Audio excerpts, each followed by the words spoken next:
વાવ વિધાનસભાની પેટા ચૂંટણીને લઈને ભાજપ કોંગ્રેસ અને અપક્ષ ઉમેદવાર વચ્ચે ત્રિપાખીયો જંગ છે એ ખેલાઈ રહ્યું છે। ત્યારે કોંગ્રેસ અને ભાજપના મોટા નેતાઓ વાવ વિધાનસભામાં ચૂંટણી પ્રચાર કરી રહ્યા છે।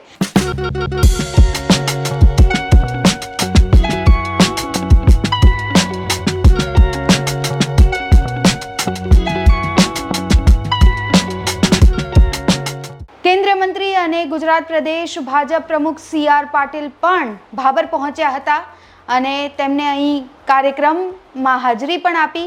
પૂર્વ મંત્રીઓ પણ જોવા મળ્યા અહીં। પૂર્વ સાંસદો, જિલ્લાના ભાજપના નેતાઓ અને આગેવાનો અને મુખ્ય કાર્યકર્તાઓ સાથે બંધ બારણે બેઠક પણ કરી તેવી પણ ચર્ચા છે।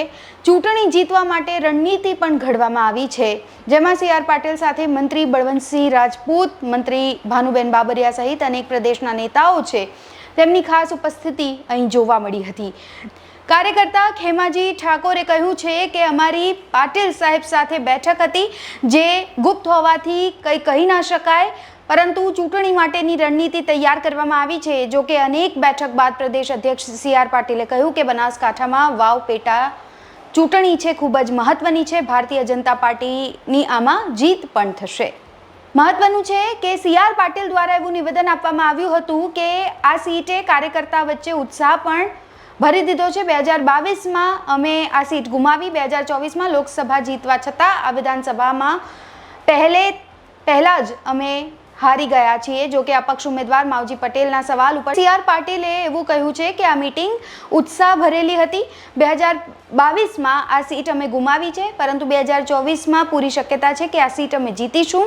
અપક્ષ ઉમેદવાર માવજી પટેલના સવાલ ઉપર સી.આર. પાટીલે કહ્યું હતું કે ગમે તે ઉમેદવારને ઊભા રહેવા મરજીની વાત છે।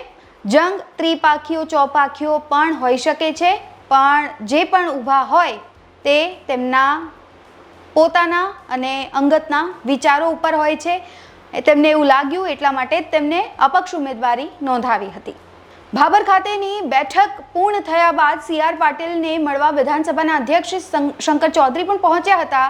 તો વાવ વિધાનસભાના ઉમેદવાર સ્વરૂપજી ઠાકોર પણ પાટીલના આશીર્વાદ લેવા માટે પહોંચી ગયા।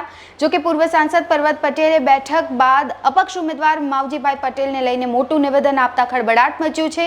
મીડિયા રિપોર્ટ્સ અનુસાર પર્વત પટેલે એવું કહી દીધું છે કે માવજી પટેલ એક સ્ટ્રોંગ કેન્ડિડેટ છે, તેમને નજરઅંદાજ આપણે ન કરી શકીએ। અપક્ષ છે એટલે અમારે થોડું મથવું જરૂર પડશે, આવું પર્વતભાઈ પટેલે કહ્યું છે। પરંતુ તેમને સાથે એવું પણ કહ્યું છે કે અમારી જીત છે એ નિશ્ચિત છે। માવજીભાઈને જે કંઈ વોટ મળે એ ભાજપના વોટ છે અને પટેલ એટલે ટોટલ ભાજપના જ હોય છે। આ સાથે જ અમારી મહેનત છે એ પણ રહેશે અને અમે ક્લીન સ્વીપ કરીશું। વાવ વિધાનસભાની ચૂંટણીના મતદાનને હવે ગણતરીના દિવસો બાકી રહ્યા છે, ત્યારે ભાજપ અને કોંગ્રેસના નેતાઓ જોરશોરથી ચૂંટણી પ્રચાર કરીને જીતના દાવાઓ વ્યક્ત કરી રહ્યા છે। હવે જોવાનું એ રહ્યું કે કોના દાવ સાચા પડે છે। તો આ રિપોર્ટમાં બસ આટલું જ। ગુજરાતના તમામ મહત્વના સમાચાર જોવા માટે અને જાણવા માટે આપ જોડાયેલા રહો ગુજરાત તક સાથે। નમસ્કાર।